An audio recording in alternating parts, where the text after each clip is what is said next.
네, 안녕하십니까. 안태희 국장입니다. 이딱토크 시작하겠습니다. 먼저 나와주신 분 소개해드리겠습니다. 이상식 충북도 의원님 오셨습니다. 네, 안녕하세요. 안녕하세요. 손인석 충북뉴스 대표님 오셨습니다. 안녕하십니까.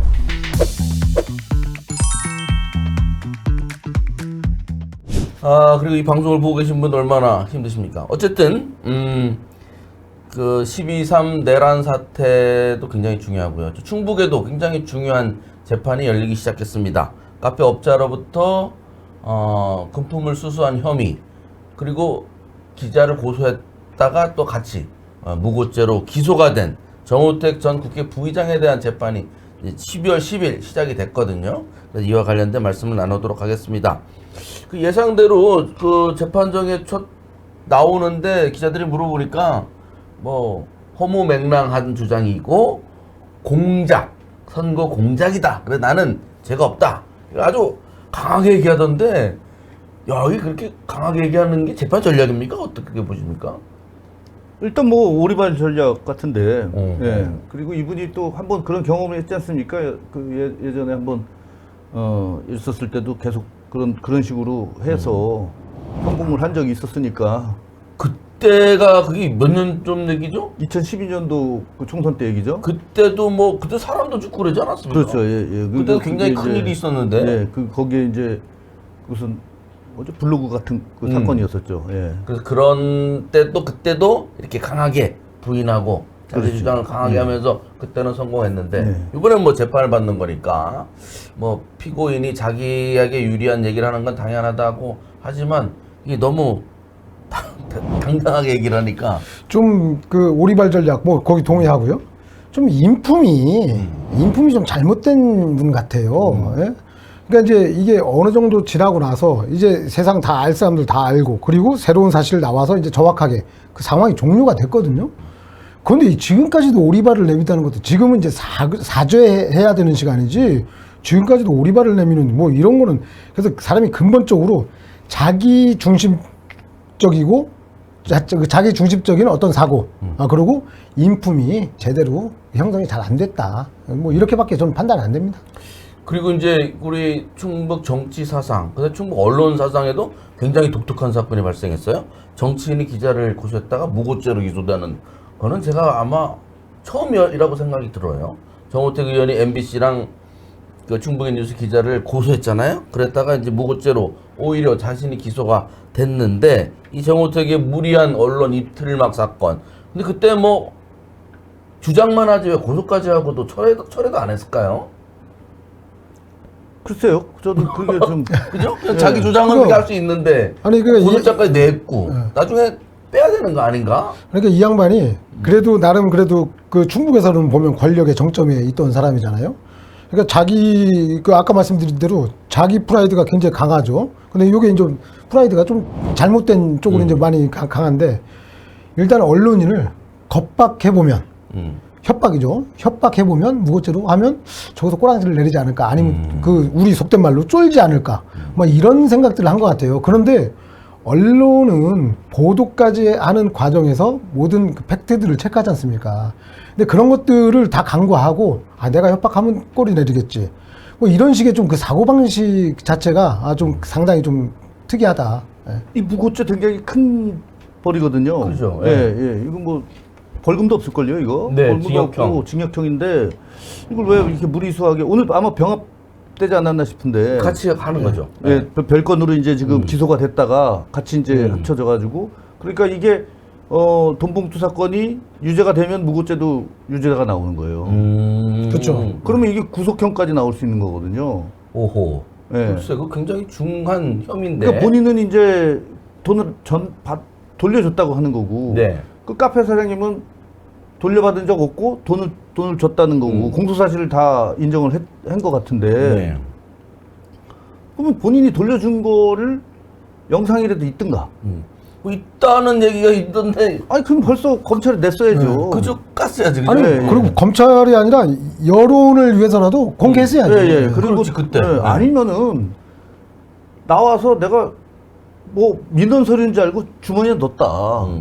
그런데 차 안에 타서 보니까 봉투더라, 돈이더라. 그래서 내가 앞에 있는 보좌관한테 다시 가서 돌려줘라. 그 다음에 보면 돌려줘라. 그래서 누가 총대를 매든가.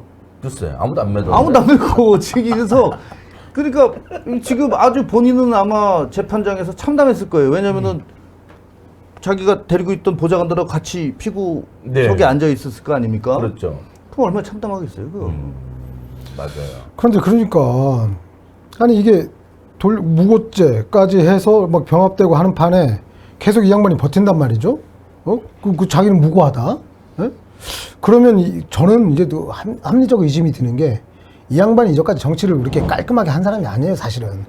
그럼 또 누군가 희생양을 만들지 않을까. 저는 이게 또 두렵습니다. 자기가 살기 위해서. 그렇지 않습니까?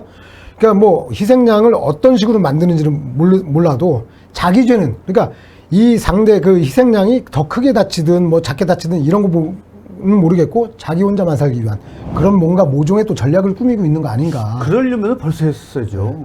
벌써 그 기소 전에 했어야 되는데 그거를 희생양을 총대를 맬 사람이 없는 것 같아요. 제가 보기에. 그렇군요. 네. 좀 아까도 뭐 옛날 얘기 잠깐 했었는데 그 정호택 의원이 지금 몇 선 했죠? 저 총 국회의원도 아니 도지사도 한 번 했고 5선 아닙니까? 국회의원도 5선이고 예.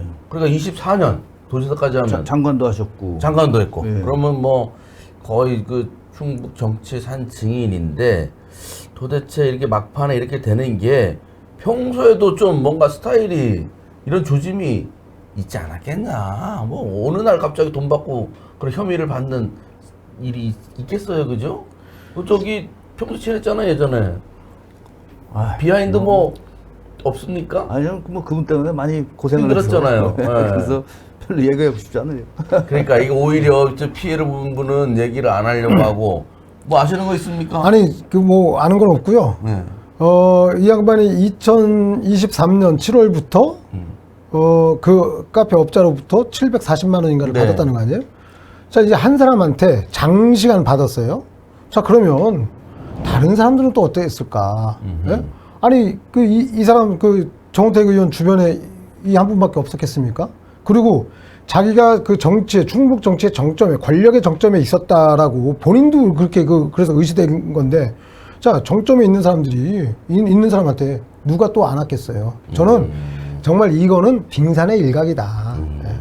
이분 정치 스타일이요. 지역에서 아까 이제 언론도 말씀하셨지만은 좀 이렇게 그 자기에 대한 비판적인 견지나 아니면 자기와 정적이 되는 사람들에 대한 좀 이런 사람들은 좀 압박을 하죠.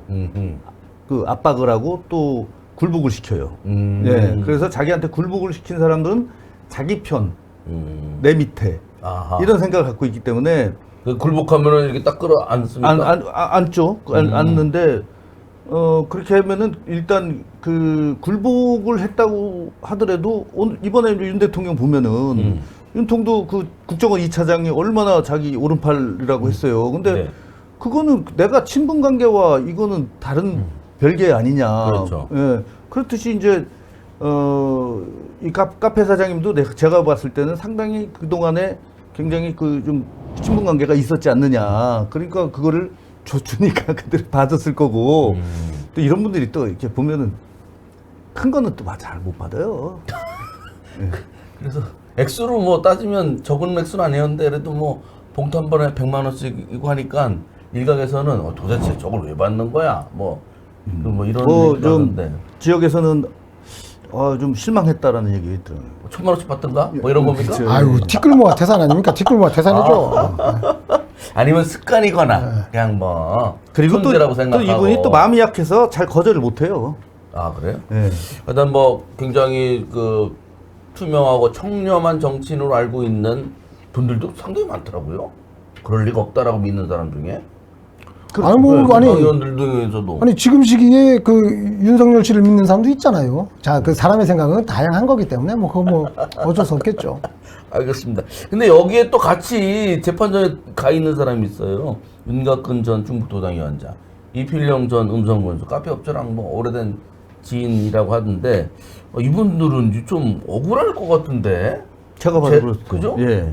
왜 재판까지 가게 됐을까요? 아마 이제 검찰 수사 단계에서 그 정부 의장께서 그 이제 공작의 프레임으로 이제 계속 아까 말씀하시지 이제 법원에 들어가시기 전에도 그런 말씀하셨다잖아요. 공작이라고. 네. 공작을 폈던 사람들을 같이 끌고 들어가야지 재판장으로.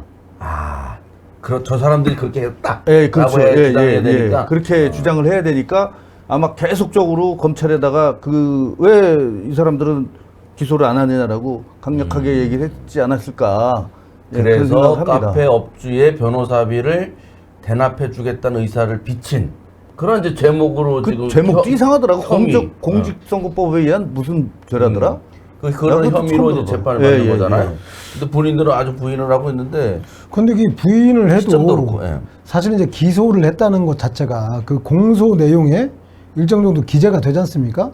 기재가 되고 그런 것들이 이제 받아들여진 건데 재판부로부터 아니 사실은 내용이 없으면 그러니까 일방적인 주장만 있으면 과연 기소 단계까지 갔겠느냐? 기소 단계까지 간 것은 무언가 그래도 그러니까 완벽한 팩트는 아니어도 솔직히 이제 뭐 기소할 정도의 팩트는 있으니까 한 거예요. 그래서 좀 저는 그 윤곽근 전 위원장이나 우리 그 이필용 그 전 음성군수 일정 정도의 역할은 있었겠다. 이제 이분들이 받는 그 혐의가 그거 아니에요. 그러니까 그 폭로 사주, 이렇게 쉽게 얘기하면 폭로 사주. 그리고 그 다음에는 또 카페 사장한테 변호사비 내줄 테니까 더 불어라. 뭐 이렇게 또 회유했다는 것이고 이필용 군수는 뭐 이제 그 카페 업자와 이제 그 저기 정호택 의원을 연결해 준 사람. 예, 이제 이건데. 윤곽근 위원장을. 예, 예.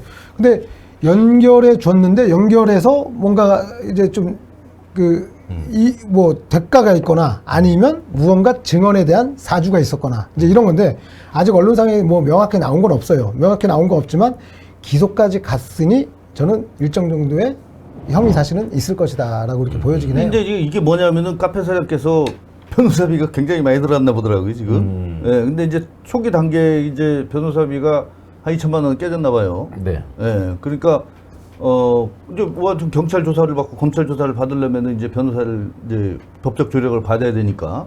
그러니까 이제 그거를 이제 이필용 전 군수에게 이게 변호사비 때문에 내가 좀 힘들다 그러니까 이거는 윤 위원장이 좀 보태줘야 되는 거 아니냐 뭐 이런 식으로 얘기하니까 내가 물어볼게 하고서 근데 거기까지는 녹취가 돼 있다는 거 아닙니까? 근데 그 이필용 전 군수와 윤 위원장 간의 대화 내용은 전혀 없는 거예요. 어떤 증거도. 예. 그러니까 뭐냐면은 그리고 나서 다시 그 카페 사장님한테 전화할 때 준다고 하더라. 하더라. 예. 그것만 있는 거예요. 그러니까 이제 뭐 공직선거법에 의한 뇌물 뭐 의뢰 뭐 이렇게 준 건 아니고 의도를 뭐 그런 거라고 그러더라고요. 표시제. 뭐 그런 건가 그런 있는가 거 봐요. 봐봐요. 예. 의사 표시제. 그죠 카페 업자는 구속돼 있는 거잖아요. 아닙니다. 아니, 둘다 기각됐죠. 기각됐죠. 예. 근데 이제 이 재판이 보면 좀 특이한 게 이번에 기소된 그러니까 그 유력 정치인 3명, 기소된 정치인 3명 여긴 다 혐의 없다고 다 부인하고 있어요. 누구나 인정하는 사람 없고. 자, 여기에서 완벽한 키면은 카페 업자다. 카페 업자가 사실상 검찰에 어떻게 진술했느냐. 그 진술한 내용들이 꽤 있을 거예요. 그리고 그 기소를 당하면 그 윤곽근 위원장이나 이제 이필용 위원장도 공소장을 받게 되죠. 자, 이제 기소가 되면 공소장에 아마 그 내용이 있을 거예요. 그런데 그 윤곽근 위원장 같은 경우에는 이제 그 법적 인사기도 하기 때문에 자, 공소장에 별 내용이 없어요. 그럼 저 같으면 공소장도 공개할 수 있을 것 같아요. 봐라, 검찰도 이 정도의 혐의도 지금 못 갖고 있다. 근데 그런 그 제스처는 없는 거잖아요. 그러면 공소장에 일정 정도의 내용이 저는 적시가 됐을 거라고 보는 겁니다. 우리 이상식 의원은 이참에 싸잡아서 다 제가 있으면 하는 그런 의사가 이긴 것 같기도 하고. 알겠습니다. 근데 뭐 재판은 재판대로 진행이 될 거니까 어떻게 될지 좀 잘 지켜보는데요. 무엇보다 아까도 말씀드린 것처럼 몇십 년간 지역 정치를 대표했던 사람이고 또 여기 뭐 충북도당 전 위원장도 있고 뭐 군수도 어쨌든 죄가 있고 없고를 떠나가 여기 지금 연루된 사태가 이게 이제 충북 정치의 이제 구태 아니냐 이게 어떤 음해라고 또 생각하는 사람도 있고 뭐 이런데 이번 기회에 충북의 구태 정치 세력이 좀 물갈이 되고 있나요? 됐나요? 어떻게 보십니까? 글쎄요, 물갈이라고 하기보다는 뭐 자연적인 이치 아니겠습니까? 이렇게 흘러가는 대로 이렇게 되는 것 같고 민심에 의해서 또 이렇게 교체가 되는 것 같고 워낙 이 정 전 부의장과 윤 전 위원장 간의 뭐라 그럴까 치킨 게임이라 그래야 되나요? 이거 너무 이렇게 그 오랫동안 이렇게 돼 있어가지고 이게 이제 결과적으로는 참 두 분한테는 다 안 좋게 나왔는데 이번 계기로 사실 그 지역 정치권도 좀 네. 많이 반성을 하고 우리 그 여당 쪽에서도 많이 반성을 했으면 좋겠네요. 예. 네, 구태 정치가 물갈이란 용어는 맞지 않는 것 같고요. 이제 청산 절차에 들어갔다. 그래서 앞으로 구태 정치가 발붙일 공간은 정치 공간은 없다. 그리고 우리 이제 유권자들도 이제 그런 것들을 그냥 용인하고 받아주는 그런 분들이 이제 아니에요. 이제 투명 사회가 됐고 그렇기 때문에 좀 그런 측면에서 보면 이번에 많이 반성하고 그리고 이제 또 하나 이거 있습니다. 사실은 그러면 이 사람들이 오래전부터 그런 정치에 습관화되어 있던 사람들이에요. 그래서 그러면 나이 먹은 사람들은 다 그러냐? 또 그렇진 않거든요, 사실은. 이게 정치는 신구의 조화가 있어야 되는데 정말 순기능을 할 수 있는 좀 이렇게 연배가 있는 그리고 이제 경력, 연륜이 있는 이런 정치인들은 또 이제 그 나름대로 이제 평가받고 이제 또 우리 젊은 정치인들은 그 새롭게 변한 세상에서 정말 자기 뜻을 펼칠 수 있는 이러한 정치 환경이 조성되고 있는 과정이다 이렇게 볼 수 있을 것 같습니다. 요새 저 탄핵 비상계엄 이후에 탄핵 과정이 있어서 시끄럽긴 한데 그 민주당은 어때요? 분위기가 많이 바뀌었어요? 어떤 물갈이라고 하면 표현은 그렇고 일단 그런 정치 문화가 민주당에는 이번에 국회의원들이 싹 새로 당선됐잖아요. 아니 민주당은 그 정치 문화가 괜찮았죠. 예, 사실 저희는 좀 왜 예전에 지방선거 때 무슨 양주 섰다가 돌려받고 그런 일이 있던데. 글쎄 그게 저희 정치사의 가장 큰 오점이었어요. 그런데 저희가 이제 그 공천 과정에서도 금품이 오가거나 이제 그런 것도 전혀 없고 사실은 이제 그 국힘당은 보면 그런 설들이 계속 있잖아요. 사실 설이 있다는 것들은 연기가 나는 건 그 이유가 있어요. 그런데 저희는 그리고 제가 이제 민주당에서 현실 정치를 하고 있는 입장에서 보면 그런 측면에서 보면 그러니까 일을 못하고 그런다고 해서 저희가 비판받는 거는 감사하겠지만 정말 부도덕하다라는 것에 대해서는 동의하기 쉽지 않습니다. 세상이 아까 말씀드린 자연의 이치도 함께 그리고 사람의 노력도 함께해서 바뀌어가고 있고 바뀌어가야 될 것 같은데요. 앞으로 충북 정치 발전을 위해서 한 말씀 좀 부탁드릴까요? 이거를 꼭 포인트로 하나씩 갖고 있는 거 있을 것 같은데. 저는 그 청주 같은 경우는 이제 좀 그 진보화 됐지 않습니까? 이제 많이 진보화 됐고 또 산업단지가 많이 개발이 되고 또 젊은 층들이 인구 유입이 되고 또 요즘에 보면은 또 젊은 층들이 또 상대적으로 또 청주가 아파트 값이 싸니까 또 이렇게 많이 또 아파트 구매 의사도 있고 또 구매를 한 것 같더라고요. 그러면서도 또 한편으로는 또 정치 지형으로 봐서는 도농복합이에요. 네. 아직까지 청원군 같은 경우는 아직까지 돈을 줘야지만 차를 노인들을 실어나르는 그런 설도 있지 않습니까? 아직 여당만 그러지 야당도 하는지 모르겠지만 그런 얘기들이 사실 많았었고 그런 것들이 그리고 또 이장님들 다 동원해가지고 밥자리에서 또 선거도 하고 이런 게 아직 구태들이 이 구청원군 쪽에서는 일어나고 있지 않느냐. 이런 것들이 없어져야지만 그래도 우리 충북 정치가 발전하는 거 아니냐. 저는 그렇게 생각하고요. 그리고 이렇게 제가 저 충북 뉴스에서 이렇게 여론조사를 해보니까 이 북부권, 동남부권 이사분들하고 청주권 사람들하고의 이 정치권에 요구하는 게 틀려요. 청주권 분들은 도로라든가 인프라 그런 것들을 더 우선시하고 네. 교통 이런 것들을 우선시하고 그 북부권이나 동남부권 사람들은 뭔가 문화, 사회 서비스 이런 것들에 좀 차이가 있더라고요, 사실. 네. 그러니까 이런 것들을 잘 그 민심을 파악을 해서 누가 선점을 하고 누가 또 그거를 리드해 나가느냐에 따라서 또 지역 정치를 또 이끌어갈 수 있는 이런 인재들이 나오지 않을까 그렇게 생각이 듭니다. 저는 이번 사건을 계기로 구태 정치가 완전하게 청산되기를 정말 기대해 보고요. 그러나 구태 정치는 또 어느 순간에 잘못하면 스물스물 또 떠오를 수 있습니다. 그것은 뭐냐면 유권자의 관심과 참여가 느슨해지면 구태 정치는 언제든지 또 나올 수 있습니다. 그렇기 때문에 우리 시청자분들도 그렇고 좀 우리 유권자들이 적극적으로 좀 참여. 그리고 우리 대한민국 그 헌법에서 얘기하는 국가의 권력은 국민으로부터 나온다고 그랬지 않습니까? 그 권력을 행사할 수 있는 유일한 방법이 저는 정치 참여고 투표라고 봅니다. 그렇기 때문에 구태 정치가 다시 부활하지 않도록 하기 위해서라도 좀 정치에 대해서 더 많은 관심과 참여를 좀 부탁드리고 싶습니다. 네, 그 정우택 전 국회 부의장의 재판 소식이 우리 충북의 정치인 중에서는 마지막이 되기를 같이 기대해 보겠습니다. 그리고 저희 삐딱 토크는 연말에 좀 쉬고요. 1월 첫째 주에 다시 뵙겠습니다. 고맙습니다.